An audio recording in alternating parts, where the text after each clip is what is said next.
It's for time to shift focus to our special segment, D Street Chatter. Nimesh is with us. Nimesh, what are you picking up? I mean, still in that band, but now we are closer to the higher end of the band. What are you picking up?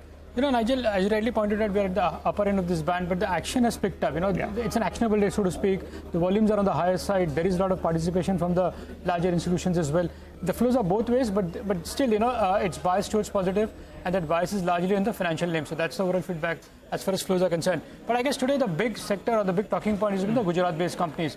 Huge re-rating event, so to speak, and all the stocks are largely at upper circuits. And I believe there is buying as well. You know, there is genuine buying from large institutions who are looking to play the dividend yield in many of these PSU stocks, and hence you're going to see large volumes in many of these Gujarat-based stocks in today's state. So that's the overall feedback. I guess from a near-term point of view, we've been talking about it that earnings are going to dominate the trend, and that's been the part for the last many days, and that's going to be the course for the next few days as well. So again, back to the higher end of the technical range, but from a today's action point of view, a lot of volumes and backed by some big buying as well.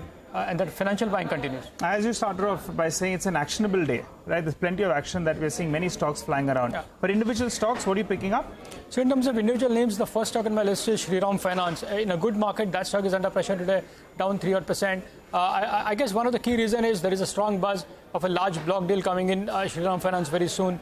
And could be the seller could be potential, the private equity investor. So that's something to track as far as Shriram Finance is concerned.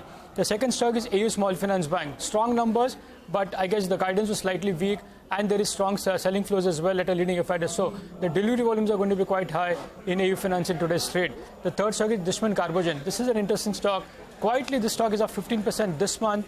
This year, Y2D, the stock is up 60% and has been back on the investor radar. And I believe one of the leading HNI investor is an active buyer, and hence this stock is in a big move in recent times. And the last stock is Tata Steel. Again, this stock has been consolidating in a very narrow range for the last many days now. For the second day running, there is a feedback of large sell flows. Having said that, still the stock is not falling too much. So it looks like the large selling pressure is getting absorbed to some extent, but there is selling pressure for sure in Tata Steel in today's trade. Okay, all right. Thanks a lot for that, Nimesh. Well,